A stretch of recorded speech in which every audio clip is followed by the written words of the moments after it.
चलिए देखो ये क्या है, हाइड्रोजन है, ये हीलियम है, ये सोडियम है, पोटेशियम है, और रेडियम है, सीजियम है और फ्रेंजियम है, समझे। ये है क्या है, फ्रेंजियम तक। तो ये तुम्हारे किस ब्लॉक के हैं, एस ब्लॉक के हैं। ये किसके हैं, पी ब्लॉक के हैं। ये डी ब्लॉक के हैं और नीचे दो और है, वो क्या है, एफ ब्लॉक है। तुम कक्षा 10 में हो तो केवल क्या पढ़ना है, केवल इसके बारे में पढ़ना है, कितने इसमें वर्ग हैं, कितने इसमें क्या है, आवर्त है नहीं। तो दो होगी ना, कितने वर्ग, एक हो गया, दो हो गया, और इधर देखो यहाँ भी होगा 3, ये देखो 4, 5, 6, 7, 8, 9, 10 कम पड़ गया, 11, और यहाँ 12, 13, ये 14 होना चाहिए। यहाँ हो जाए सब कुछ करो 12, ये है 13वां ग्रुप, और ये हो जाए 14वां ग्रुप, 14 वाला ग्रुप हो जाए, ये 15 हो जाए, ये 16 हो जाए, ये 17 हो जाए, ये 18 हो जाए। तो मेंडलीव का जो है या आधुनिक आवाज सारणी का है तुम्हारे पास, कौन सी है, आधुनिक आवाज सारणी, जो किसने दिया था, मोजले ने दिया था, है नहीं। उसमें कितने वर्ग हैं, 18 वर्ग हैं। कितने वर्ग हैं देखो, 1 2 3 4 5 6 7 8 9 10 11 12 13 14 15 16 17 18 वर्ग है, समझे। इधर देखो जो वर्टिकल कॉलम है, जो किसको क्या बोलते हैं, ऊर्ध्वाधर जो कॉलम है उनको क्या कहा गया है, वर्ग कहा गया है। और जो क्षैतिज उनको कहा क्या कहा है, क्या कहा गया, आवर्त कहा गया है। आवर्त, हाँ, इसको कॉलम मतलब स्तंभ कहा गया, इसको क्या कहा है, स्तंभ, इसको क्या कहा है, आवर्त कहा गया। आवर्त कितने हैं, 1 2 3 4 5 6, और ये हो गया तुम्हारा 5 फुट गया ना, 5 ये हो गया, 6ठा ये होगा, और 7वां ये होगा। तो कितने आवर्त हैं बताओ, आवर्त तुम्हारे हैं 7, और वर्ग कितने हैं, कितने, 18 वर्ग है, समझे। ये आधुनिक आवर्त में है, मेंडलीव वाले में कुछ और था, मेंडलीव वाले में कुछ और था, ये आधुनिक वाले में है, पता होना चाहिए तुमको। तो अब थोड़ा इसको खोल लो, इसके बारे में थोड़ा डिस्कस कर लिया जाए। तो देखो मेंडलीव, ये जो आधुनिक आवाज सारणी जो लिखा है, पहला पढ़ो क्या लिखा है, तत्वों को उनके परमाणु क्रमांकों के वृद्धि क्रम में व्यवस्थित किया गया है। तो पहला इसका ये मतलब है कि जो तत्व है इसमें जो रखे गए हैं वो कैसे रखे गए हैं, परमाणुओं के कैसे रखे गए हैं, क्रमांक के क्रम में रखे गए हैं। यानी परमाणु क्रमांक 1 वाला, फिर 2 वाला, फिर 3 वाला, फिर 4 वाला, 5 वाला। तो देखो इसका परमाणु क्रमांक कितना होता है, 1, इसका कितना होता है, कहाँ गया ये ऊपर होना चाहिए ना, हीलियम को थोड़ा ऊपर रखिए, ये नियम यहाँ है, ये कहाँ है, हीलियम यहाँ है, ये 1 हो गया, फिर यहाँ क्या हो जाएगा, 2, यहाँ देखो 3 4, फिर देखो यहाँ पे क्या 5 6 7 8 9, फिर उसके बाद क्या हो जाएगा 10। तो ये किस क्रम में रखे गए हैं, परमाणु क्रमांक के क्रम में रखे गए हैं, समझे। अगला पढ़ो क्या लिखा है, इसमें 18 वर्ग है और समूह और उपवर्ग में क्या है, वर्गीकृत नहीं किया गया है। कितने वर्ग हैं, 18 वर्ग हैं। इसमें 2 भागों में नहीं बांटा गया है, जो मेंडलीव वाला था उसमें क्या किया, 2 भागों में बांटा गया था, ए और बी पार्ट में, ऐसा नहीं किया गया इसमें। फिर आगे नीचे पढ़ो क्या लिखा है, अक्रिय गैसों को अलग से रखा गया है, अक्रिय गैसों को अलग से रखा गया है। तो अक्रिय गैस कहाँ तुम्हारे हैं, इसमें सबसे किनारे, ये देखो, ही लीना कर रब से फरियाद, यहाँ इसमें नहीं है, ये सब क्या है, अक्रिय गैस है। ये क्या है, अक्रिय गैस है। अक्रिय गैस का मतलब क्या, किसी से क्या करते हैं, रिएक्शन नहीं करते हैं, समझे। निष्क्रिय बोल सकते हो या अक्रिय बोल सकते हो। तो अक्रिय गैस को कहाँ रखा गया है, वर्ग नंबर कहाँ रखा गया है, 18 में रखा गया है। अब पूछा जाएगा कि एस ब्लॉक के तो कौन कौन से वर्ग में है, तो कौन कौन से हैं, पहले और दूसरे में है। पी ब्लॉक के तो कहाँ कहाँ है, तो क्या बताओगे, 13 14 15 16 17 वर्ग में है, समझे। ये देखो पी ब्लॉक के हैं, ये कौन से हैं, 17 तक है, 17 वर्ग तक है, कौन से पी ब्लॉक तक है, ये है पी ब्लॉक का ही नंबर, ये भी पी ब्लॉक नहीं आता है, पी ब्लॉक में भी आता है, समझे। लेकिन इसका अलग नाम दिया गया, क्या नाम दिया गया, अक्रिय नाम दिया गया। क्या नाम दिया गया है, अक्रिय, वही निष्क्रिय मतलब। देखो ये दोनों कौन से हैं? एस ब्लॉक के हैं। ये सारे क्या है यहाँ से यहाँ तक पी ब्लॉक के हैं। देखो यार तो इसका भी अलग नाम है। अब जो सबसे पहले होगा वही क्या होगा? वर्ग का मुखिया होगा। वर्ग का मुखिया होगा। देखो इसका कौन पहले है? बोरान है। इसका कौन पहले है? कार्बन है। इसका पहले कौन है? नाइट्रोजन है। इसका कौन पहले है? सल्फर है। तो देखो ये किस फैमिली का कहेगा? Boron family. क्या कहलाएगा? Boron family. ये carbon family, nitrogen family, sulphur family. और ये क्या कहलाएगा? इसका अलग नाम है। इसका अलग नाम है हैलोजन फैमिली। ये क्या है? Halogen family. समझे? आइए तो भैया आखिरी गैस सही है तो याद रहेगा। ग्रुप नंबर वर्ग नंबर जो है तुम्हारा कितना? 18 क्या होता है? निष्क्रिय होता है। ये ग्रुप वर्ग नंबर 13 कौन सी फैमिली होती है? बोरान फैमिली होती है। और 14 कौन सी होती है? कार्बन फैमिली होती है। और 15 नाइट्रोजन फैमिली होती है। और 16 सल्फर फैमिली होती है। इसी तरीके से पहला और दूसरा देखो क्या होगा? ये एस ब्लॉक के तत्व हैं। ये क्या है? ये लोग बाबा जी हैं। ये कैसा है? बाबा जी हैं। ये इलेक्ट्रॉन देते हैं। इलेक्ट्रॉन देते हैं। और जो इधर है ये क्या है? ये लेने में विश्वास रखते हैं। ये करते हैं, लेने में विश्वास रखते हैं। तो दानी लोग कहाँ है? इधर है। और भिखारी लोग कहाँ है? इधर है। और सबसे महाभिखारी कौन है? समझे? महाभिखारी ये वाले लोग हैं। ये वर्ग नंबर कितने? 17 वाले। ये किसी के संपर्क में आएंगे तो पक्का चूस लेंगे अच्छे तरीके से। समझे? देखो कौन कौन सा होगा? फ्लोरीन हो गया, क्लोरीन हो गया, ब्रोमीन होगा, आयोडीन हो गया। ये सब क्या चूसने वाले हैं? तो एक चीज़ याद रखना कि वे तत्व जो किसी दूसरे तत्व के संपर्क में आते हैं और उसका अधिकांश भाग क्या करते हैं? अपने ओर आकर्षित कर लेते हैं। उसको बोलते हैं इलेक्ट्रोनेगेटिविटी बोलते हैं। क्या बोलते हैं? इलेक्ट्रोनेगेटिविटी। तो कौन ऐसे तत्व है? तो याद रखो। फोन पता है? बतियाते फोन तो पता ही होगा। तो फोन याद रखो। F का मतलब होता है फ्लोरीन, O का मतलब होता है ऑक्सीजन, N का मतलब होता है नाइट्रोजन। ये 3 बड़े प्रबल तुम्हारे क्या हैं? विद्युत ऋणात्मकता हैं। हिंदी बोलते हैं विद्युत ऋणात्मकता, अंग्रेजी बोलते हैं इलेक्ट्रोनेगेटिविटी बोलते हैं। ये कहीं रहेंगे पूरा खींच लेंगे। पूरा खींच लेंगे, कहीं भी रहेंगे। समझे? तो देखो यार तुम अपना मॉडल खोलो। सबसे लास्ट में क्वेश्चन दिया हुआ है कि विद्युत ऋणात्मकता क्या है, इलेक्ट्रोनेगेटिविटी क्या है। तो वो क्वेश्चन क्या है उसको समझा दे रहे हैं।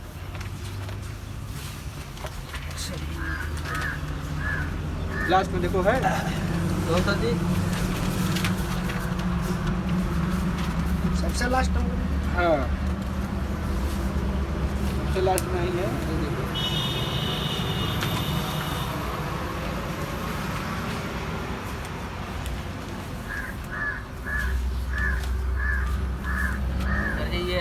विद्युत ऋणात्मकता। हाँ कहाँ है? बोल पेज नंबर।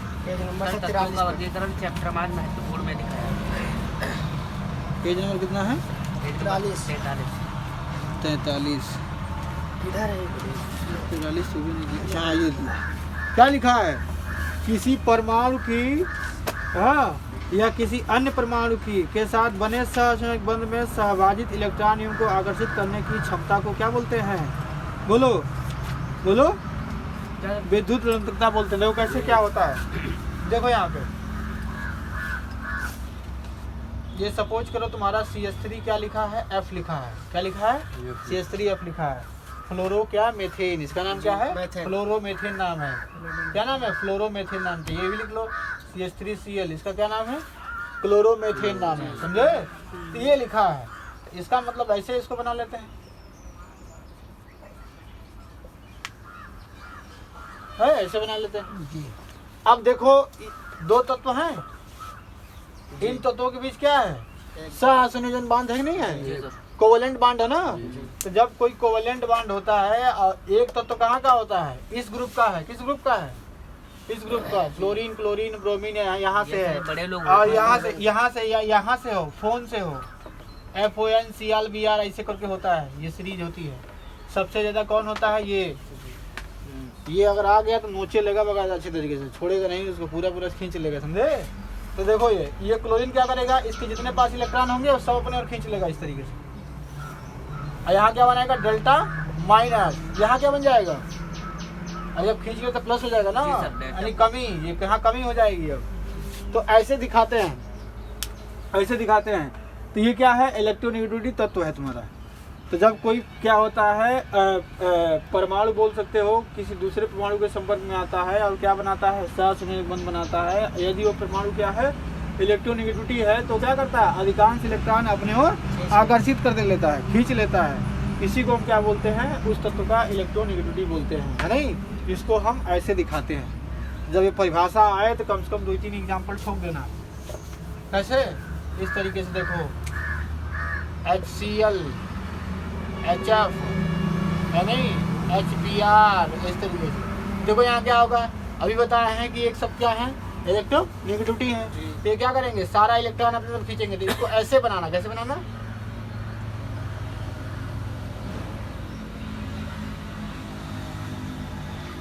इस तरीके से, थोड़ा जगह नहीं है। और यहाँ क्या दिखाना, डेल्टा माइनस, डेल्टा प्लस। हाँ साला, इसका इलेक्ट्रॉन लूट के पूरा जो है घर बना लिया है, देख रहे हो। तो इस तरीके से क्या है, HBr, तो क्या हो जाएगा, इस तरीके से, समझे। तो ये है, इसको क्या बोलते हैं, इलेक्ट्रोनेगेटिविटी। ये वेरी वेरी मोस्ट है, पेपर में इस बार ये आएगा, इससे बच के नहीं जा पाओगे। 2-3 टॉपिक इसके हैं, वो तो आने ही आना है, समझे। यहाँ से क्वेश्चन बनेगा ही। अगर ऑब्जेक्टिव बनता है तो ऑब्जेक्टिव में क्या पूछेंगे, कहेंगे कौन सा तत्व तो सबसे ज़्यादा इलेक्ट्रोनेगेटिविटी है। कैसे याद रखोगे, तरीका बताया ना, कैसे बताया है, बोलो।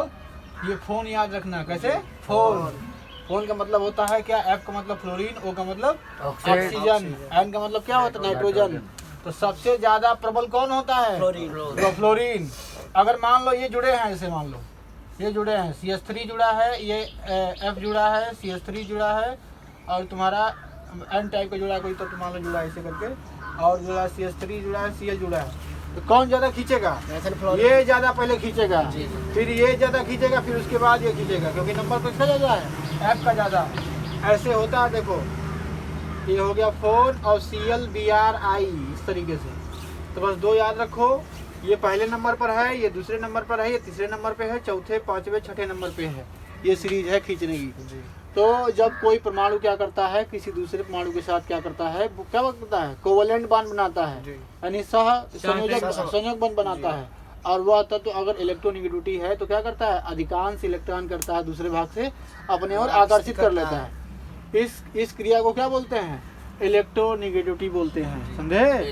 हाँ, वेवफॉर्म से बोलते हैं, समझे। और इसका चित्र जरूरी है, चित्र जरूरी है। चित्र बना दोगे तो तुम्हारा जो है फीलिंग एग्जाम में समझ जाएगा क्या बोल रहा है लड़का, क्या लिखा है लड़का, है नहीं।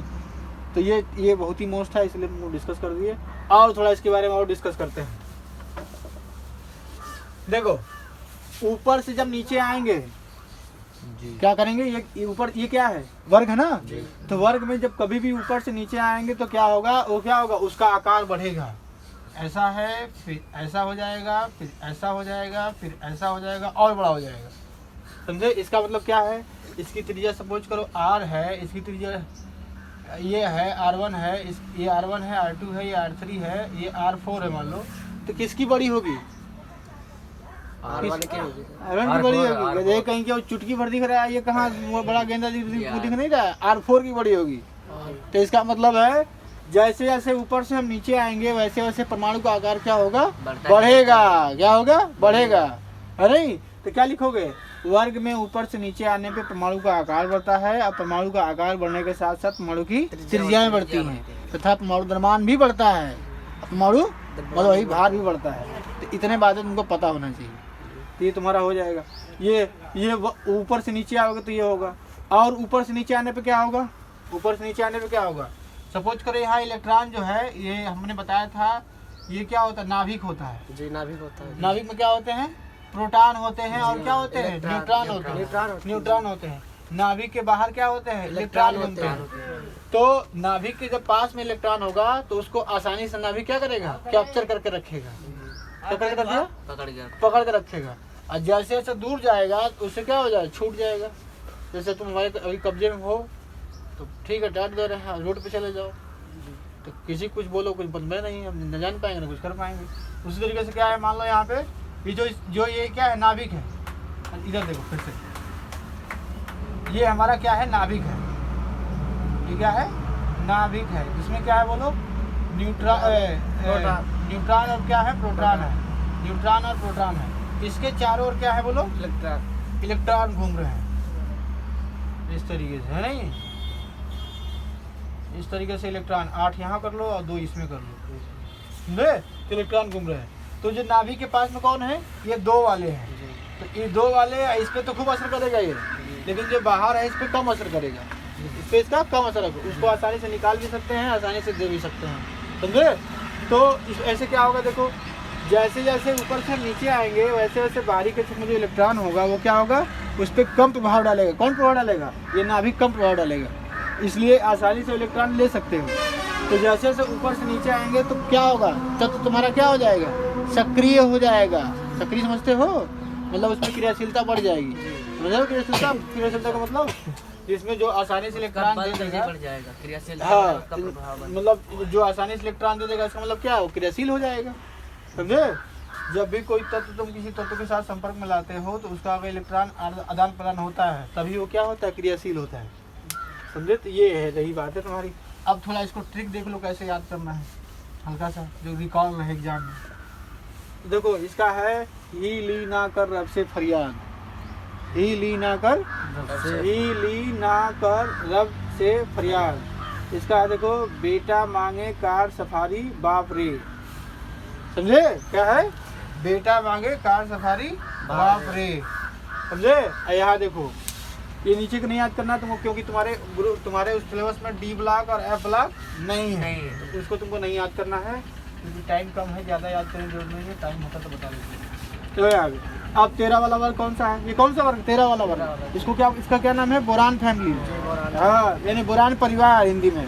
इसका कार्बन परिवार, इसका नाइट्रोजन परिवार, इसका सल्फर परिवार बोल सकते हो, इसका हैलोजन परिवार, इसका अलग ही नाम है, क्या, हैलोजन परिवार। इसका अक्रिय गैस परिवार बोल सकते हैं, क्या निष्क्रिय गैस परिवार बोल सकते हैं। तुमसे पूछेगा कि निष्क्रिय गैस किस वर्ग में है, तो कौन से वर्ग में है, 18 वाले वर्ग में है।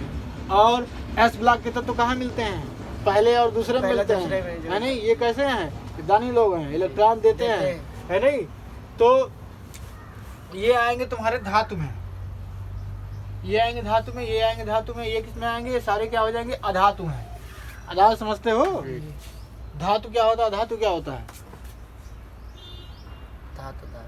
हाँ, धातु वो होता है जो इलेक्ट्रॉन तुमको देता है, अधातु वो होता है जो इलेक्ट्रॉन लेता है। तो अधातु किधर है, ये सारे अधातु हैं, ये क्या है, धातु है। यहाँ भी तुमको मिलेंगे, समझे? सोना मिलेगा, जिंक मिलेगा, वगैरह वगैरह, सब इसमें डी ब्लॉक में आएंगे, सब, है नहीं? एफ ब्लॉक में आएंगे, तो वो तुम्हारे कोर्स में है नहीं, अभी कुछ पढ़ने को फायदा है नहीं। तो ये रहा, और इसके बारे में क्या बता दें, इधर भी देख लो, ये क्या है, बैगन आलू गाजर इन थैला, काशी गए सन की पंडित, है नहीं? इधर देखो आसानी से याद हो सकता है।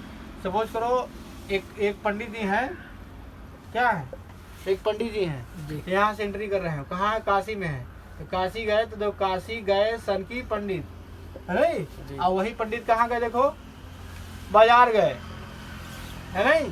कहाँ गए, बाजार गए। तो बैगन आलू गाजर इन थैला, और गलती से पंडित जी कहाँ चले गए, कहाँ चले गए, विदेश चले गए। तो विदेश चले क्या होगा, नेपाल पाकिस्तान ऑस्ट्रेलिया सब बीमार, समझे? तो जब विदेश गए तो सब लगा, उनको क्या लगा कि नेपाल पाकिस्तान ऑस्ट्रेलिया सब क्या है, बीमार है। अब बाजार गए तो क्या लगा, बैगन आलू गाजर इन थैला, इतना बाजार में सब सामान हो, लाओ झोले में पैक कर लिया जाए, है नहीं? पंडित जी सोचेंगे, पंडित जी को क्या मतलब है कि जो है अच्छा खासा मिल जाए मटेरियल।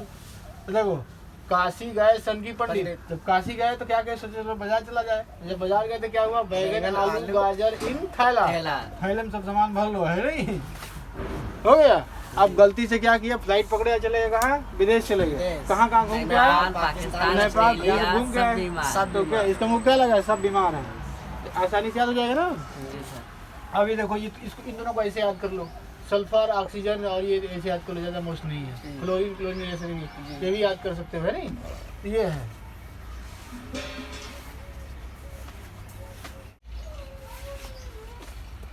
तत्वों के क्षेत्र में अनियमितता, हो गया, देखो इतना है, देखो ये है,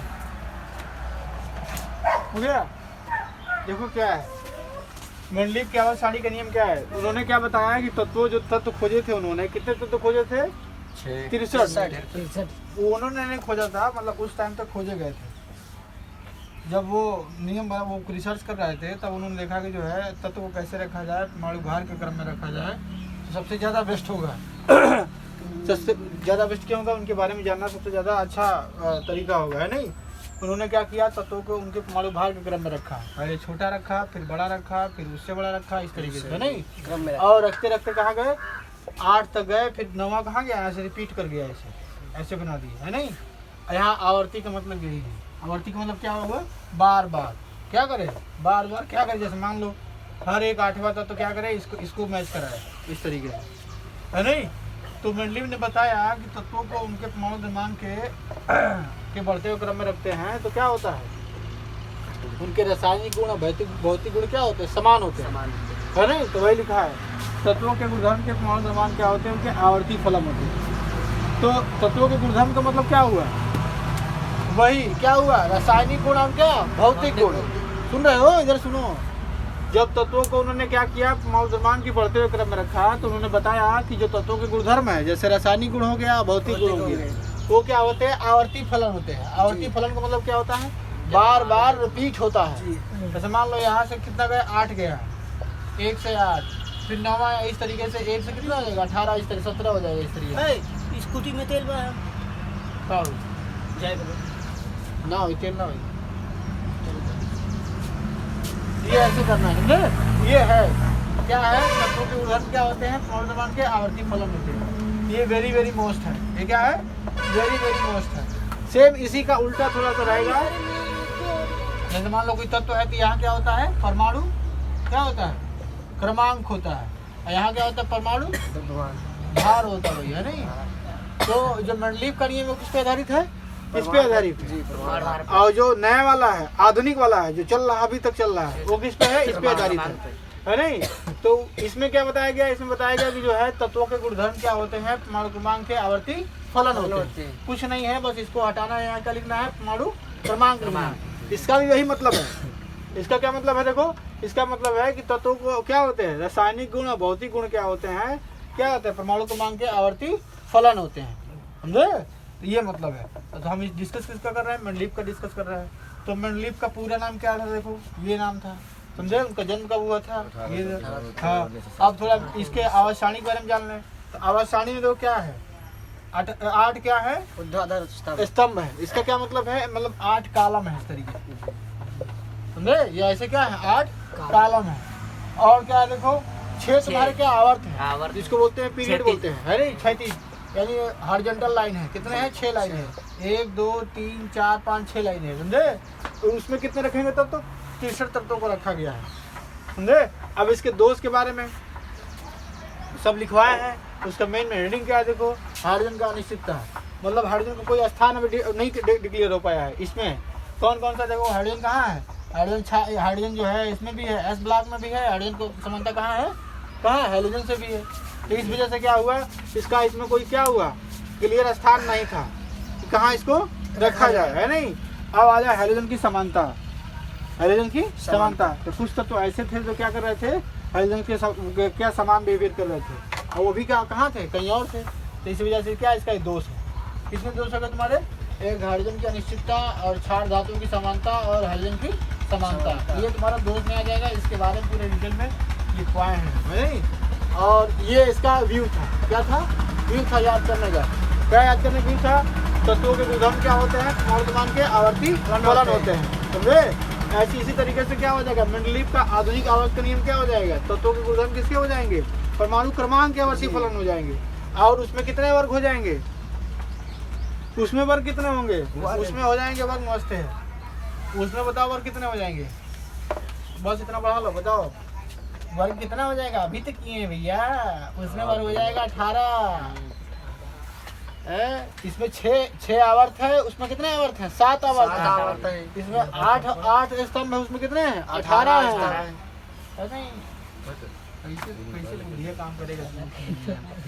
यहाँ क्या हो जाएगा बताओ, परमाणु क्रमांक हो जाएगा।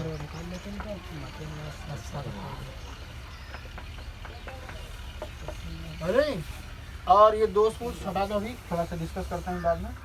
और इसमें तत्व कितने खोजेगा है अबाउट 118 118 के आसपास 114-18 के पास खोजेगी।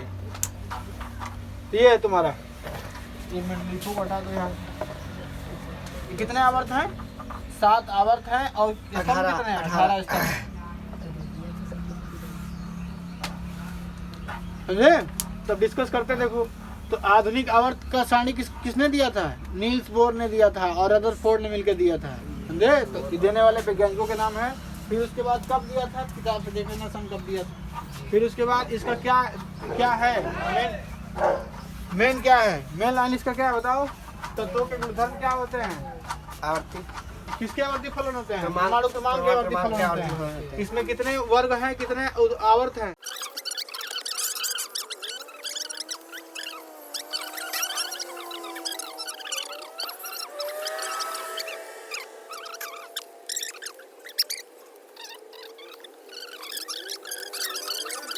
रोड पे और जब तक गए तब तक वो निकल लिया।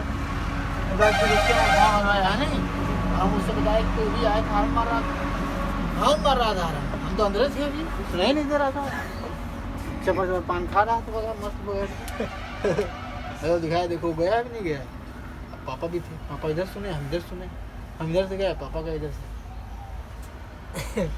बाबा प्यारे लगे कहने लगे आज से अंदर नहीं बैठना, अब यहाँ किनारे बैठो यहाँ पे।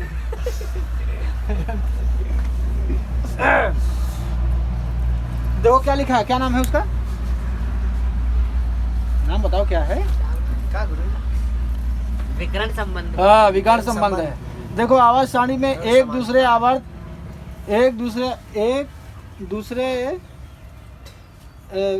सारणी के दूसरे आवर्त तथा तीसरे आवर्त के क्या है? विकर्ण तत्व गुणों में समानता होती है। इस संबंध को विकर्ण संबंधी या विकर्ण समानता कहते हैं।